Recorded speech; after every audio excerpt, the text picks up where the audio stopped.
រៀបសួរប្រិយមិត្តបងប្អូនចា8ថ្ងៃដើរចោលដំណាំដាំហើយក៏ដើរចោលទៅនោះខាងមុខនោះលពៅបងប្អូនអើយលពៅលក្រីជីអូយនិយាយថាពីអ្នកនិយាយតាណ៎អឡូតាចានេះគឺននងជ្រុងបងប្អូនខ្ញុំដាំននងជ្រុងហើយនេះគឺត្រគួនមកហើយប្រគួនតបមកมันមានស្រោចណោះអានេះវាប្រគួនធម្មតាយើងត្រូវការស្រោចឲ្យច្រើនប៉ុន្តែឥឡូវមើលដោះមករយដោយសារទឹកភ្លៀងទាំងស្រុងអានេះបានភ្លៀងម្សិលមិញនិងម្សិលមួយថ្ងៃតិចតិចទៅហើយនេះដីភ្លៀងឃើញប៉ុណ្ណឹងននងជ្រុងហ៎បងប្អូនម្នាក់ដោះមកហើយនេះសិតតែននងជ្រុងចាម្នាក់ចាឡាយទៅលេងសុយអែតទៅបាតកម្មផងទៅឆ្លៀតដើរលេងផងទៅរួចបាតកម្មនឹងហើយដល់ពេលទៅឥឡូវមកវិញដល់បានប៉ុណ្ណឹងនៅនងជ្រុងឥឡូវយើងទៅមើលណែលពៅម្ដងចាហ្នឹងហើយលពៅប៉ុន្តែនេះមិនមែនលពៅអានេះបងប្អូននេះដំឡូងបារាំងលពៅបងប្អូនអូមើលស្លឹក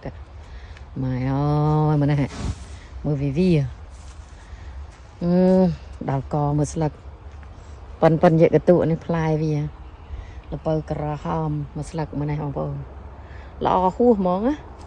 មិញបេះបានបន្តិចដែរថាថតมันខ្ជិលឥឡូវនៅតែថតតែចាបេះអាធៀងវាឲ្យសក់ចង់បុកទឹកគ្រឿងបងប្អូនណាធ្លាប់ហូបធៀងលពៅយើងស្លាប់ហើយបានបុកទឹកគ្រឿងឆ្ងាញ់ជាងស្រស់មកភ្លក់ហើយយកមកត្រឡប់ខ្លាញ់ឆ្ងាញ់បងប្អូនអើយមិញហ្នឹងបេះសាឡាត់ឡងនេះដោយសារអាធៀងលពៅនឹងវាក្របផងហើយយើងដឹងហើយសាឡាត់យើងមិននេះទេដល់ភ្លៀងមកវាទឹកវាអត់ចូលបងប្អូនមើលណាអូយត្រួយលពៅល្អហួសហ្មងមែនទេមកដៃនេះចំការតែប៉ុណ្្នឹងបងប្អូនអើយចាហើយបើជីនេះវិញណានិយាយថាពីឈ្ងុយពេលដោតនឹងដីអញ្ចឹងនេះមកស្លឹកលពៅបាច់ថ្លែងតិចទៀតលោកបេះផ្កាលពៅចាហើយនេះស្លឹកគ្រៃរយវាកាត់ធៀងលពៅមិនដោយសារយើងដឹងស្លឹកគ្រៃវាអត់ត្រូវការម្លប់ទេអញ្ចឹងទៅតើកាត់បានប្រាប់តានោះបានប្រាប់ហើយកាត់តាហើយទៅឥឡូវមកនេះ